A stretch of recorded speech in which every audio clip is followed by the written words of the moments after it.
Coming to you from Guthrie City Hall, this is the Roundup. Hello and welcome everyone to our first installment of the Roundup here on GTV20 and social media.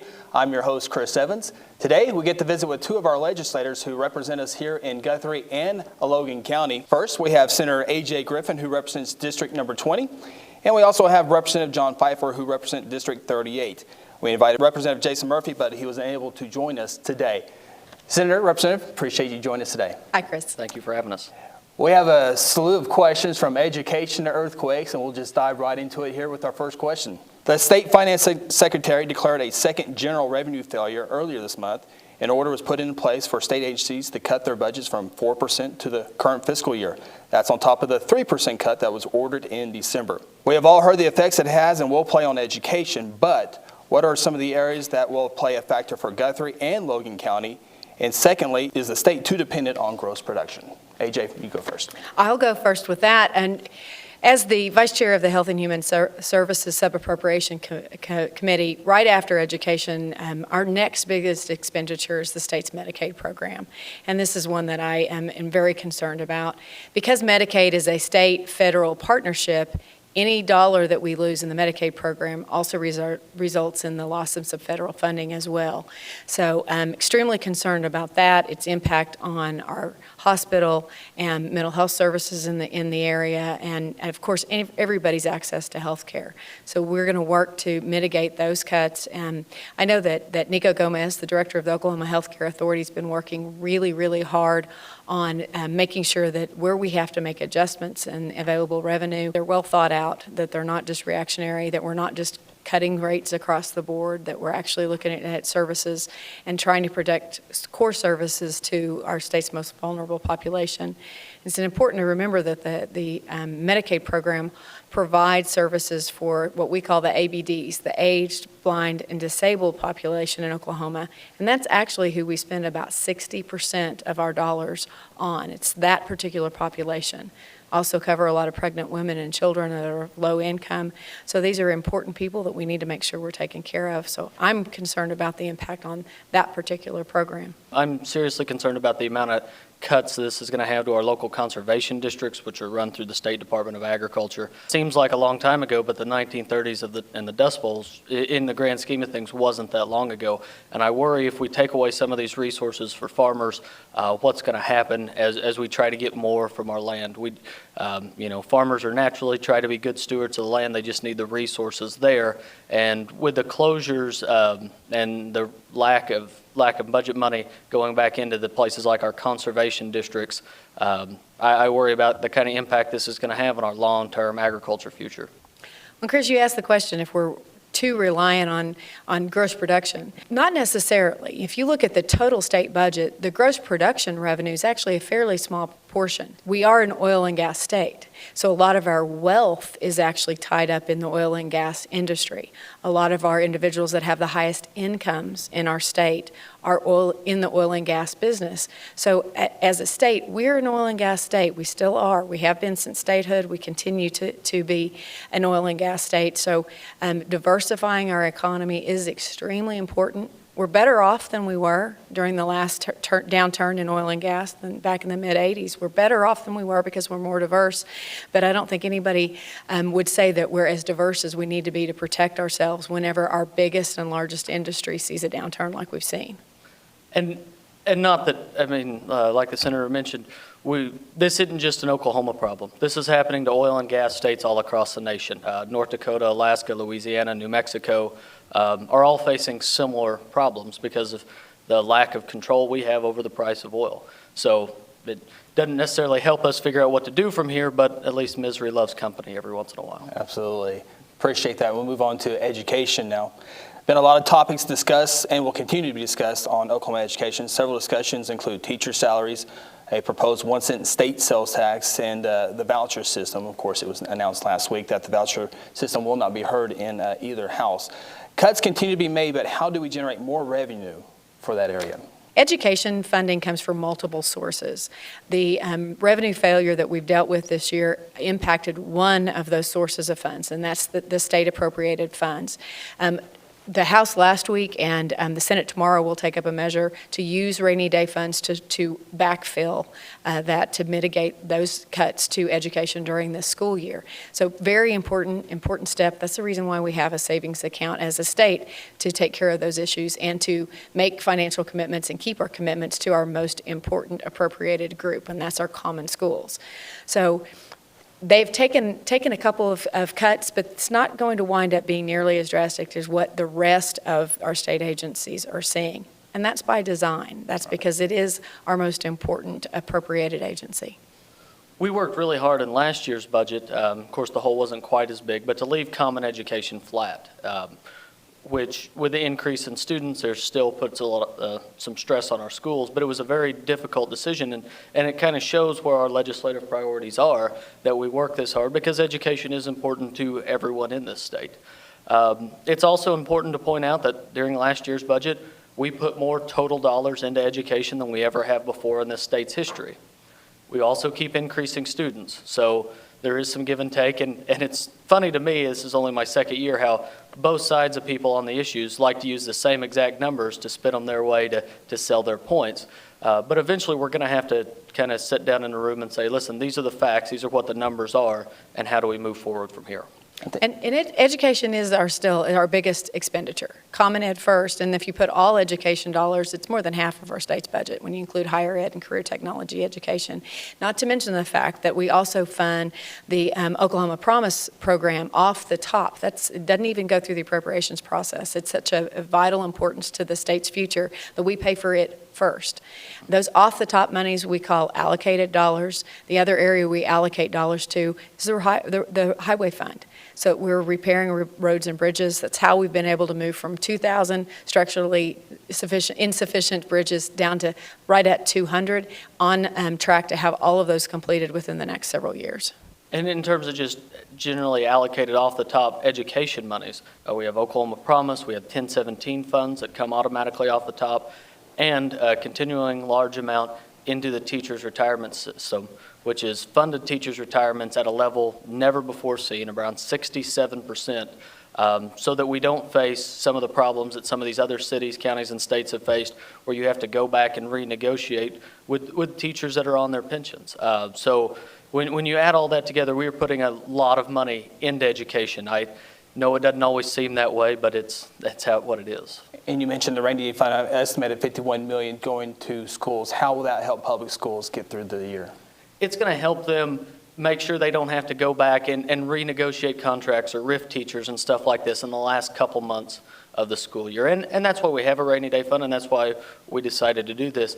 Everyone knows that next year's budget's going to be rough, but if you can plan for being rough, that's better than having to change the rules in the middle of the game and renegotiate contracts and stuff in the middle. And we've been able to, by some of the funds that the State Department of Education had on hand that they were able to put into education this year with the supplemental appropriation, we're going to be able to mitigate that cut. So in real dollars, it winds up being about 1% of the total education expenditure. That's about as good as we were able to do this year. Moving on to the bonds passing here in the city of Guthrie and Logan County. How do you feel about the community now that Guthrie Public Schools has passed a bond issue and the city of Guthrie has passed a capital improvement sales tax in the same year? I'm extremely proud of the leadership that Dr. Simpson and that team of volunteers that walked the community, knocking doors to get people out to vote to support the bond issue in particular.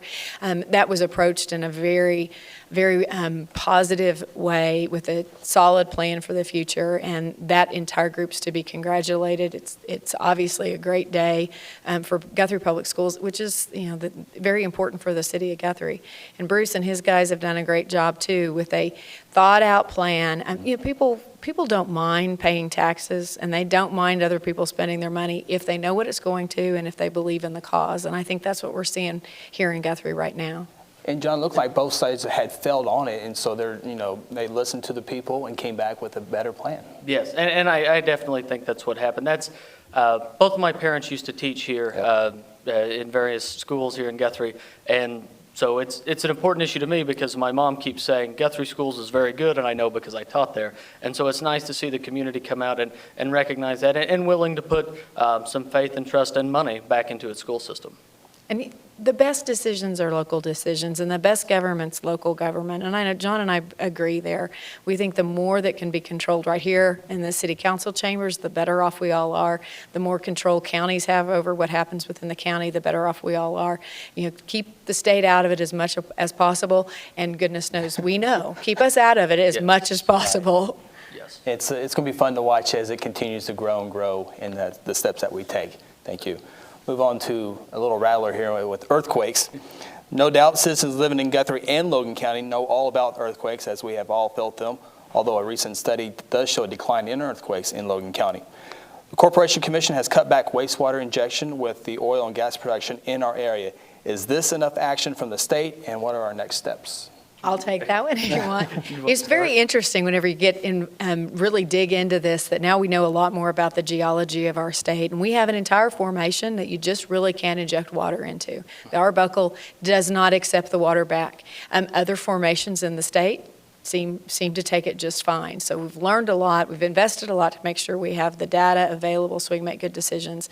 And we should continue to see a decline in the intensity and the frequency of the earthquakes as we shut in wastewater injection wells, as we stop using them in areas, as we reduce the pressures and the amounts and the depths and others. We should continue to see that improve. And the end game, a lot of people want to know, okay, what's our goal? Our goal is zero. Our goal is to get to where we do not have induced seismicity in the state of Oklahoma.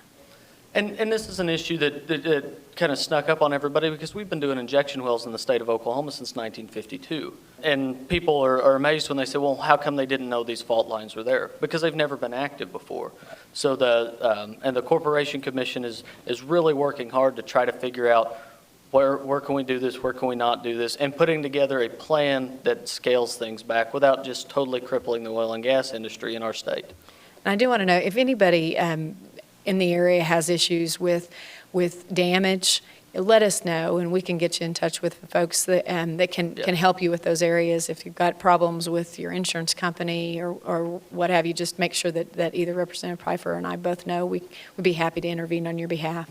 It's just a tough topic because obviously oil, gas state, but you got to protect property, you got to protect people as well. It's just a tough situation. The Corporation Commission that's our regulatory body around oil and gas. It caught them off by surprise. We didn't know this was going to happen. Definitely had to have a lot of cooperation from the industry to get to the point that we have thus far, and to get the data necessary to make the right decisions. And most of them have been compliant. Those haven't. Went to court, and then they got compliant. Yes. And that's what we've mainly been, or at least I try to be focused on, making sure that the Corporation Commission does have the statutory authority to regulate the industry they're supposed to regulate, and providing them with enough dollars so that they can build databases and things like that they need. That's been somewhat of a challenge because, like we said, these faults and things were not mapped out. And a lot of times, some of these records weren't even computerized yet. They were still going back and pulling paper files, which slows up the process. Yeah. So now, with the governor assigning some emergency funds over to the Corporation Commission, they can upgrade these systems and get a handle and come out with the plans that we've seen here in the last couple of weeks. Watching the House and the Senate, there's a lot of bills every single year. Of course, you guys get to bring some to the table as well. I'd like to get your share with some of your bills and where they stand at today. One of the ones I'm real proud of that I authored, we got off the House side this time, was a measure dealing with cattle rustling. I know a lot of people out there, especially in Oklahoma City, go, well, that's not still really a thing. But it is, and it's an important issue to many of my constituents. With the price of cattle raised dramatically over the last 5 years, the statutes haven't kept step. And so what this bill would do would allow for district attorneys to charge multiple counts of cattle rustling if multiple heads are stolen. Just trying to give district attorneys more of an option to deal with a problem that's really starting to affect rural Oklahoma. Well, and probably doesn't surprise you at all, Chris, that most of my things are around kids. A couple of bills I'm sending over to the House around juvenile justice. In particular, one, making sure that we end the practice of sending kids with minor offenses to detention. And that's really important to me. We've got the resources here available, and we'll maximize what we can do for kiddos that are stepping out of line a little bit here locally. We can do more good than we're doing harm, and sometimes when we send them to detention, we wind up with a criminal when we get out. So stopping that practice. And then overall in the Senate, we're sending some other things over that will help in the future, solve some of these budget problems. Taking the cap off the rainy day fund is very, very important, because right now, believe it or not, we're limited in how much money we can save. So when things are going well, we wind up spending it and inflating spending when we don't really want to, because that's our option. So that's very important as we move forward. And we're also working really hard to evaluate all the tax credit programs, those that we benefit from and then those that industry benefits from, and making sure that if we're using those tax credit programs that they are benefiting the state financially, and that they're benefiting the citizens and the businesses that they're operating. A couple of those that I'm watching really closely that are of extreme importance here in Guthrie. One is the Historic Renovations Tax Credit. Very important to this community. We've got a lot of facilities that can benefit from that, and it's one that when we do a financial review proves to be worth every penny. And then the other one, keep an eye on, is going to be the film tax credit. It's a rebate credit that also does very well through financial review. But I'm going to keep an eye on those, make sure we don't do anything goofy, because I know they're important to Guthrie. And in terms of just general bills that some of the House has sent over, we've passed and moved forward some really important, I think, criminal reform measures. We have to get smarter on crime, and instead of just being tough on crime like we've been, to continue to punish the people that truly need to be punished. But and especially when it comes to drug-related crimes, try to help those people find better treatment options. Because our prisons are currently at 112% capacity. What we have right now, what we've been doing in the past, simply is not working. So we have to start trying to find solutions that actually work, that actually help people and get people back into being productive members of society. And so the House sent several of those over to the Senate, and hopefully, and I think those will pass and move the state forward in a very positive direction. And the Department of Corrections also tapping into that rainy day fund for an extra estimated $21 million. Yes, it did. I see the House bills, I see the Senate bills. You guys have to do a lot of homework. All in these bills, there's just so many of them. I imagine you guys have to go through that process, and so glad you guys have to do that, because that's a lot of bills. We've pared it down. We've got about 300 left on both sides. Yeah. So they've got 300 Senate bills. We've got just a few less House bills to evaluate, and it's a lot of reading and a lot of work. And but we're very lucky to have Representative Pfeiffer serving this county, and Representative Murphey as well, because all three of us, I know, are very dedicated to what we do and try to make sure that we're making solid decisions. And it's important for everybody to remember, too, that we don't get our information off of Facebook. As good as Guthrie News Page is, we actually have the bills in front of us. We talk to the authors. We talk to the people that request those. And sometimes there's a little bit of misinformation floating around there. So if you ever have a question about a vote or a piece of legislation, make sure you just get with me or the representative, and we both be happy to talk to you. And please just feel free to contact me if you have any questions, rather than blindly lashing out on Facebook. I prefer that. Right. And surprisingly enough, we talk about the sheer number of bills we've had this year. It's actually down a lot from where it normally is, because of the concentration we've been putting on the budget, which is surprising. I mean, there's been a definite focus this year in the state capitol. We have a problem with our budget. How do we come up with the best solution we can? I was going to bring that up. Every year is important. Every session is important. But do you feel a little bit more people getting involved this year than maybe years past? I definitely think so. I say that. This is only my second year, so it's hard to judge. There's definitely, at least on the House side, a very serious undertone of we have a problem. We can't deny it like we did for the first week. Everybody was just kind of in shock with the size of the numbers. But we have to find solutions that'll best serve the state of Oklahoma. So there's been numerous working groups all working on various aspects of the budget, at least on the House side, and just trying to figure out the best way we can weather this storm. And it won't last forever. We know that the economy has a cyclical nature to it. So what we are also trying to do is have kind of a longitudinal perspective and say, okay, we know this is going to happen. How can we mitigate it?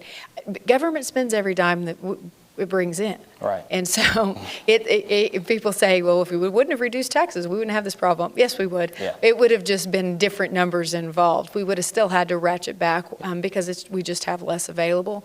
And it doesn't mean that every program is not worthy.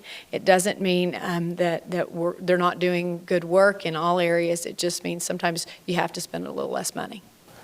Well, we appreciate your leadership and your time today, and thank you for taking a little bit of time out of your busy schedule here this week, and look forward to talking to you next time. Thanks, Thank you. Chris. Thank you. That concludes our first installment of the Roundup. Hope you can join us next month for our second installment on GTV 20 and on social media. Thank you for joining us.